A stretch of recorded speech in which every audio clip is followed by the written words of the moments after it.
Welcome to eSIM Planet. Cheap international data plans.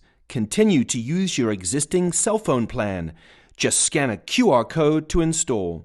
In this video, I'm going to tell you why it's a fantastic idea while you're traveling overseas to turn off your Verizon, AT&T, Sprint, or T-Mobile cell phone line and perhaps save a whopping $13,470. Okay, on a serious note, here's why you might want to do it. Roaming charges. If you don't have a plan, you're on international roaming. And how much is international roaming for 1 gigabyte of data? Let's ask ChatGPT. AT&T up to $20,000 for a gigabyte. Wow. Verizon $20,480. T-Mobile $15,360. And Sprint, wow, what a bargain, $16,000. Of course, Sprint merged with T-Mobile and the data is somewhat old, but I've checked some of these numbers and they are indeed true. If you don't have a plan and you just leave your phone on, you're in deep doo-doos. So let's show you how to turn that line off. Go to Settings, then towards the bottom, Cellular. Then look at the SIM cards you have installed. In this case, we have a physical Verizon SIM card installed and we have a Spanish eSIM installed. Select your Verizon line by tapping on Verizon here. Go to turn on this line and just swipe to the left and the line's turned off. Now click on Cellular at the top left. So we go back to this view. It's a little confusing because we basically turned off both of our cellular lines on our phone, so there's no information about anything. Go and turn on your eSIM now if it was turned off. Okay, that's the 1 minute and 30 odd second version for the TikTok crowd. I'm going to go over some details now, get into a bit of a deep dive of what's going to happen when you turn your line off and some of the workarounds and gotchas. Popular scenario, you're going overseas, you start out with your carrier's data plan. Verizon, I believe they call it a travel pass. T-Mobile has one as well, which I think is a bit better. So anyway, you're paying $10 a day, but you don't want to pay $10 a day. Maybe you're going away for like 3 months, and it's going to be like $900. You don't want to pay that. You just want to start out with a travel pass. It's probably easier to do than get an eSIM, although eSIM is super easy to get. So anyway, you start out 2 days with a travel pass, 3 days, and then you want to go to your eSIM. What is the best thing to do with your carrier, your US carrier? The best thing to do is to turn the line off. Why?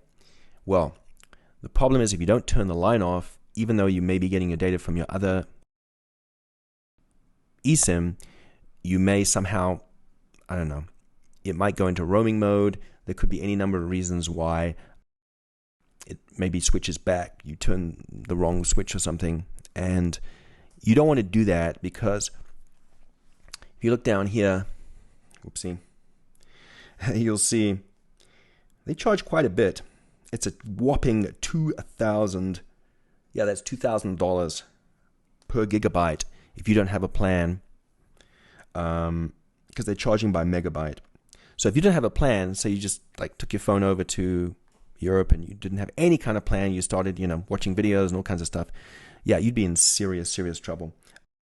Here, and it's not just Verizon, this is T-Mobile. Family went over and according to ABC News, they forgot to flip the right switch or do this or do that, and they didn't have an eSIM, but they supposedly put their phone in airplane mode and they got a $13,000 bill. So you don't want to do that. So I'm going to show you how to turn this line off. It's really, really simple. So this is a scenario again. You start out on your Verizon, say travel pass, maybe for a couple of days.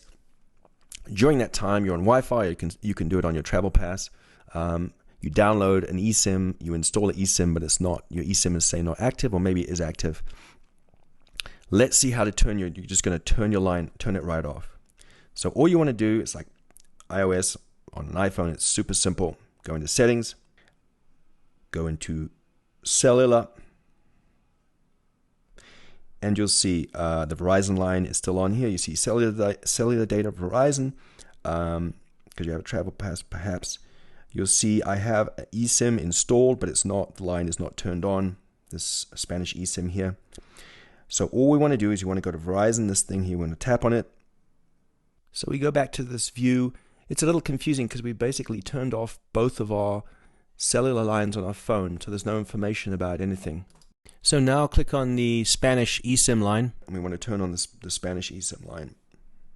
So there you go. You see Verizon now is turned off. You don't have to worry about any overages or getting slammed with massive bills because you forgot to get a plan when you're overseas. You'll see now we just have one line turned on, the Spanish eSIM, and just a little bit confusing, default voice line, Spanish eSIM.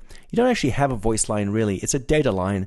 Some eSIMs can have a telephone attached to them, but mostly you'll have just a data-only eSIM when you buy ones from, say, Airlo or US Cellular.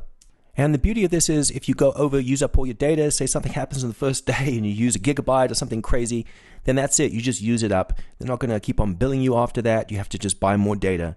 Gotchas and caveats.